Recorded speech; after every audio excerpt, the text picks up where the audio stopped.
तक जुड़ा गे मनका घोषित को आमंत्रित करे सुंदर नवन प्रभात। जले दीप भागे अंधियारा, हो प्रकाशमय जगती सारा। चमक उठे चहु और दिशाएं, फूलों सी मुस्काएं, फूलों सी उसकी आशाएं। आदरणीय मंडल जी, मंच पर उपस्थित समाज सेवी शब्द प्रेमीगण और हर्ष कवि सब सुनो के लिए आए समस्त बंधु के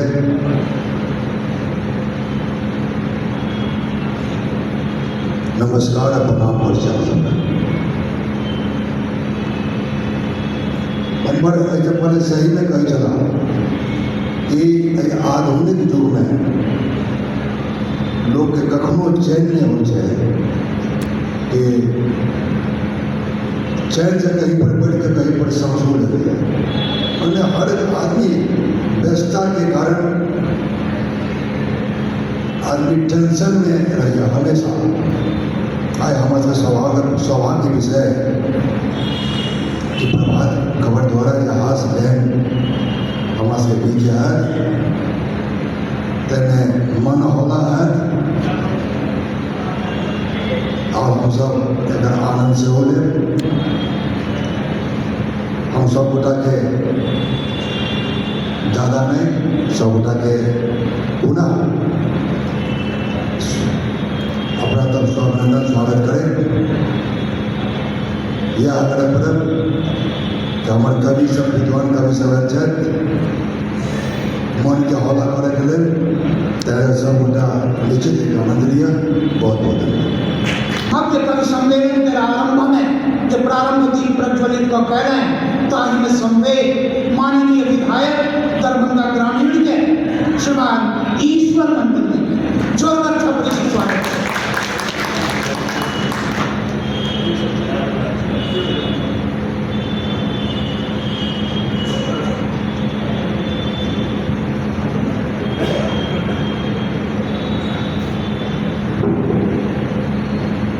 आज प्रभात खबर द्वारा आयोजित कवि सम्मेलन के अध्यक्षता करें श्रीमान अध्यक्ष जी, संचालनकर्ता कई कार्यक्रम के मुख्य अतिथि हायाघाट के माननीय विधायक बड़े भाई आदरणीय डॉक्टर रामचंद्र प्रसाद जी, कवि नदीम फारूक साहब, अमर अख्तर साहब, पात ओली साहब और अपूर्व विक्रम साहब, मंचा सिंह, रिंकू झा जी, सभी अतिथिगण इस सभागार में उपस्थित सभी दरभंगा शहर के कवि, बुद्धिजीवी, युवा, अभिभावक, माता बहन अहाँ सब गोटे के हार्दिक अभिनंदन चंदन वंदन प्रणाम करे छी। पहिल बार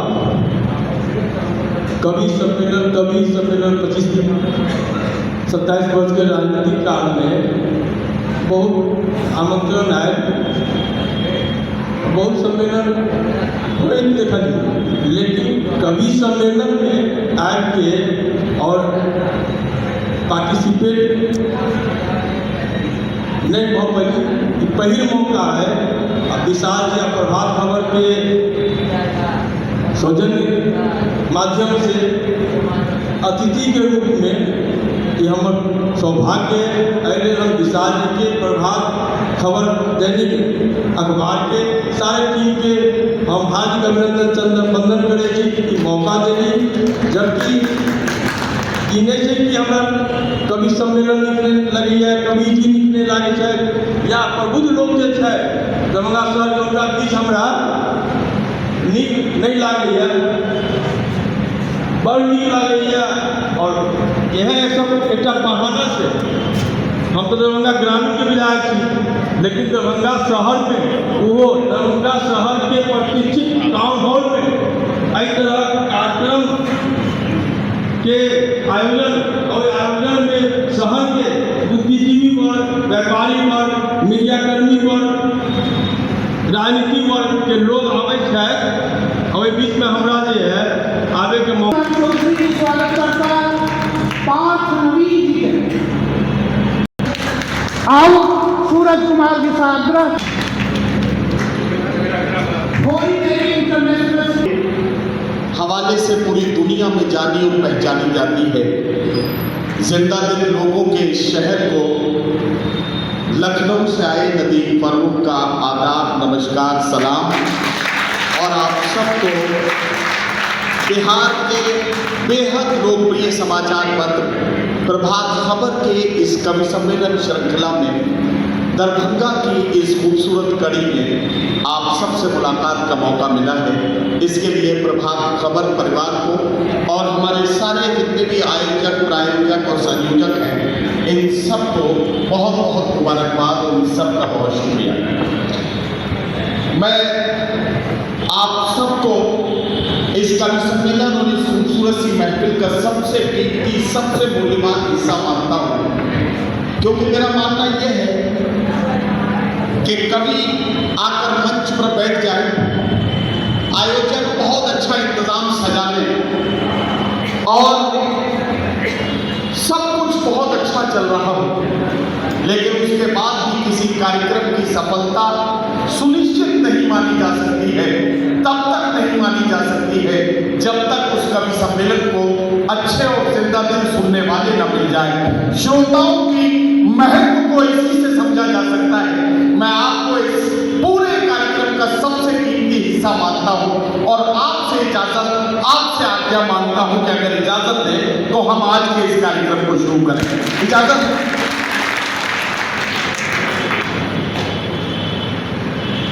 शुरू करता हूं उस सुप्रीम पावर के नाम जो हम सब का पालनहार है, जिसने इंसान बनाए, जीव जंतु, पशु पक्षी, जमीन आसमान, फरिश्ते और शैतान, यानी कि एक छोटी सी चींटी से लेकर और बड़े डायनासोर तक का बनाने वाला है वो बड़ा रचयिता, बड़ा क्रिएटर, जिसे अलग अलग नामों से दुनिया के अलग अलग हिस्सों में पुकारा जाता है। कोई उसे ईश्वर कहता है, कोई उसे भगवान कहता है, कोई उसे अल्लाह कहता है, कोई उसे गॉड कहता है। अलग अलग नामों से पुकारे जाने के बाद भी सारी दुनिया ये मानती है कि आप किसी भी नाम से उसे पुकारें, आप कृपालु या दयालु कहें या रहमान और रहीम कहें, आप उसे सर्वशक्तिमान कहें या कादिर मुतलक कहें, आप जिस नाम से भी उसे पुकारें, बात वहीं तक पहुंचती है जहां के लिए आपके दिल से निकली है।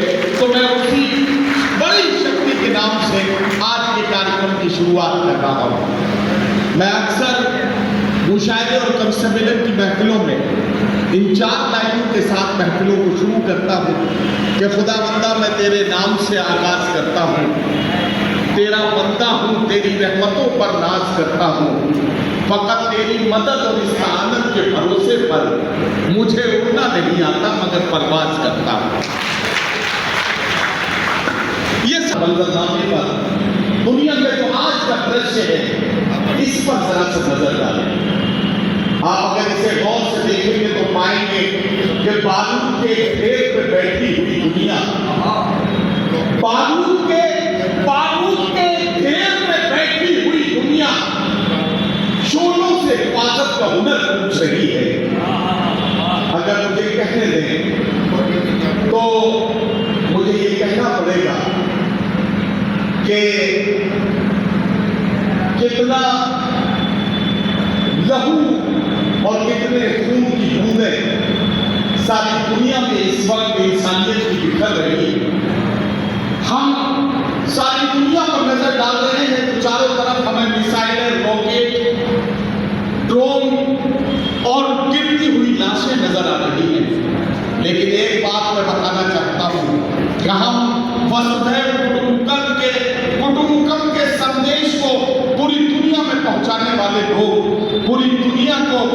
इंसानियत का एक बड़ा कुंबा मानकर लोगों को प्यार और प्रेम का संदेश देने वाले लोगों को यही बताना चाहते हैं कि चरागों के सफर में दबदबा हो आंधियों का तो फिर अंजाम जुल्मत के सिवा कुछ भी नहीं है। ये दुनिया नफरतों की आखिरी स्टेज में है, इलाज इसका मोहब्बत के सिवा कुछ भी नहीं है। ये दुनिया नफरतों की आखिरी स्टेज में है, इलाज इसका मोहब्बत के सिवा कुछ भी नहीं है। मुझे मालूम है मैं दरभंगा में हूँ तो मुझे यहाँ दरभंगा के लोग ये कहने की इजाज़त ज़रूर देंगे कि ये बात हमने सिर्फ कहने के लिए नहीं कही है, इस पर अपनी मोहर लगाइएगा जो बात मैं अब कहने जा रहा हूँ, और वो ये है कि प्रभात खबर के इस कवि सम्मेलन के माध्यम से आइए देश के 140, 42, 45 करोड़ हिंदुस्तानियों को एक संदेश दें कि हवेली झोपड़ी सबका मुकद्दर फूट जाएगा, अगर ये साथ हिंदू मुस्लिमों का छूट जाएगा। दुआ कीजिए कि हम में प्यार के रिश्ते रहें कायम, ये रिश्ते टूट जाएंगे तो भारत टूट जाएगा। दुआ कीजिए कि हम में प्यार के रिश्ते रहें कायम, ये रिश्ते टूट जाएंगे तो भारत टूट जाएगा। अब पहले कवि और आपके बीच में सिर्फ 1-1.5 मिनट की बात और मेरी बची है, मैं अपनी बात को खत्म करने जा रहा हूँ। इस कार्यक्रम का संदेश ये है और इस कार्यक्रम का मिशन और मकसद ये है कि हम पूरे हिंदुस्तान को ये बता सकें, हम पूरे हिंदुस्तान तक ये बात पहुंचा सकें कि रोशनी का कुछ न कुछ इम्कान होना चाहिए, बंद कमरे में भी रोशनदान होना चाहिए। हिंदू मुस्लिम आपके माथे पे चाहे जो भी हो, आपके सीने पे हिंदुस्तान होना चाहिए। हिंदू मुस्लिम आपके माथे पे चाहे जो भी हो, आपके सीने पे हिंदुस्तान होना चाहिए।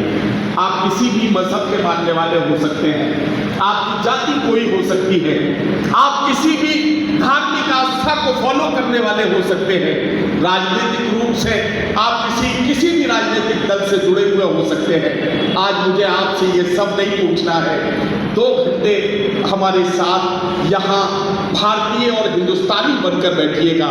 सिर्फ और सिर्फ हिंदुस्तानी बनकर अगर इस महफिल में 2 घंटे आपने हमारा साथ दिया तो आज बहुत सारी बातें इन 2 घंटों में हमें आपसे करनी है।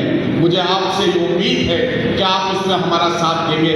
जरा सा अपना हाथ उठा के बताएं कि क्या इस 2 घंटे के सफर में आप हमारा साथ देने के लिए तैयार हैं? जब आपने एक उठा ही लिया है तो दूसरा हाथ उठाकर इसे तालियों में बदलकर प्रभात खबर के जिम्मेदारों को, भाई सतीश सिंह साहब, अमरेंद्र जी, देवेंद्र त्रिपाठी जी और मनजीत सिंह साहब को इस बात को से सूचित कराइए कि आपने उनके इस तोहफे को कबूल किया है और आप इस संदेश को लोगों तक पहुंचाने के लिए हमारा साथ देने के लिए तैयार हैं।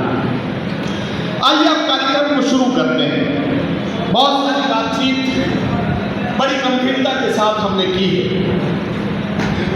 लेकिन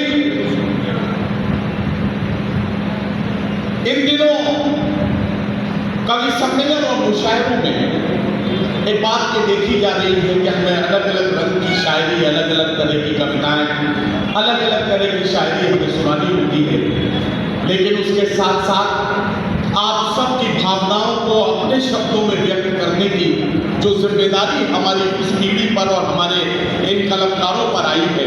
एक तरह से प्रेस से जुड़े हुए लोग और कवि सम्मेलन में कविता सुनाने आए लोग, ये एक तरह से मौसेरे भाई हैं, ये भी कलम के साथ जुड़े हैं, ये भी कलम के साथ अपने रिश्ते को निभा रहे हैं और इस रिश्ते को और ज़्यादा मजबूत बनाने के लिए हम अपने प्रयास को शुरू कर रहे हैं। आइए पहले कवि से, पहले शायर से आपकी मुलाकात कराने जा रहा हूँ। पहला कवि जब आपसे बात करेगा, मैं चाहता हूँ, बहुत देर से आप बड़ी गंभीर बातचीत सब सुन रहे थे और इतनी देर गंभीर बैठने के बाद थोड़ा सा माहौल को हल्का फुल्का करने का मौका मिलना चाहिए। वैसे भी हमारी हालत ये है कि इन दिनों अगर जरा सा एक लम्हे के लिए मुस्कुरा लें तो सैकड़ों आंसू हमारा पीछा करने के लिए निकल पड़ते हैं। ऐसे में अगर हमें थोड़ी देर हंसने और मुस्कुराने का मौका मिल जाए तो आइए इस मौके का भरपूर फायदा उठाया जाए। मैं आपको थोड़ा सा गुदगुदाने के लिए एक बात कहना चाहता हूँ। एक ऐसे कवि से आपको मैं मिला रहा हूँ जो अलग अलग तरह की बात करता है। कोई बताए देश हमारा कैसे प्रगति कर पाए। भारत माँ को लूट रहे हैं, भारत माँ के ये जाए, लाखों और करोड़ों में धन किसी प्लानिंग को आए, कुछ हो खर्च प्लानिंग पर, बाकी सब जेबों में जाए। आज बने पुल, कल उद्घाटन, परसों उस पर लिख जाए, सावधान पुलिया कमजोर है। ये जो हालत है, और उसको ठहाकों में बदलने के लिए हमें इस तरह की पंक्तियां भी आपको सुनानी पड़ती हैं कि आग बहते हुए पानी में लगा सकता हूँ, चांद तारे भी तेरे वास्ते ला सकता हूँ, मेरे महबूब अगर बात न मानी मेरी, मैं अकेले भी हनीमून को जा सकता हूँ। तो आइए एक ऐसे कलाकार को बुलाओ जो अकेले हनीमून जाने की हिम्मत रखता हो, और इस काम को करने के लिए राजस्थान की धरती से यहाँ तक बड़े लंबे सफर को तय करके आपके शहर जज्बात में नहाता चला जाऊंगा। क्या कहना? इस रात ख्यालात सुन हो कि बरसात, उसी जज्बात में नहाता चला जाऊंगा। हृदय विलय पर होकर अभय यहाँ जय को उदय पर लाता चला जाऊंगा, जय को उदय पर लाता चला जाऊंगा। कलियों से डालियां, कविता से तालियां, जीजा जी से सालियां मिलाता चला जाऊंगा। कलियों से डालियां, कविता से तालियां, जीजा जी से सालियां मिलाता चला जाऊंगा। ऐसा सुनोगे तो ऐसा, वैसा सुनोगे तो वैसा, जैसा जैसा सुनोगे सुनाता चला सुनोगे सुनाता चला जाऊंगा। चिंता ता चिता चिता चिंता ता ता, चिंता ता चिता चिता चिंता ता ता, चिंता ता चिता चिता। जब तक ताली नहीं बजाओगे तब तक तो ये गाऊंगा। चिंता ता चिता चिता चिंता ता। सर आप भी बजाओ, आपको क्या लग रहा है मजाक कर रहा हूँ? आप बिल्कुल ऐसे बैठे हैं जैसे आप मुगल आजम और मैं अनारकली। आज मैंने बता दिया। चिंता ता चिता चिता चिंता ता ता। हिंदुस्तानी आदमी को पता लगाना, हाँ वो पता कैसे लगाते हैं मैं आपको बता दूँ। पता अगर पहुँच जाए तो जरा थोड़ा उन्मुक्त होकर ताली बजा के बताइएगा कि मैंने पता आपको सही सही बता दिया। यो हसीना अपने दुपट्टे को संभाल, जरा लोग यहाँ प्रेम के निशान ढूंढ लेते हैं। क्या कहना? ओ हसीना अपने दुपट्टे को संभाल, जरा लोग यहाँ प्रेम के निशान ढूंढ लेते हैं। हर महीने बदल लेता हूँ मकान पर मेहमान, फिर भी मकान ढूंढ लेते हैं। हर महीने बदल लेता हूँ मकान पर मैं। बहुत बहुत धन्यवाद सर। कोई नहीं सर, आराम से। अच्छा, हम तो समझे तो वो आए हैं, वो जा रहे हैं। अच्छा, लौट के आएंगे। दिलासा दे रहे हो झूठा। वो हसीना अपने दुपट्टे को संभाल, जरा लोग यहाँ प्रेम के निशान ढूंढ लेते हैं। हर महीने बदल लेता हूँ मकान पर मेहमान, फिर भी मकान ढूंढ लेते हैं। मेले में दुकानें 2000 लगती है, पर मेले में दुकानें 2000 लगती है, पर लोग वहाँ काम का सामान ढूंढ लेते हैं। और फिर जी के मंदिर का पता पूछ कर लोग यहाँ पर दारू की दुकान ढूंढ लेते हैं। यहाँ पर दारू की दुकान। क्या भाई सर? क्या कहना? ये ये वाला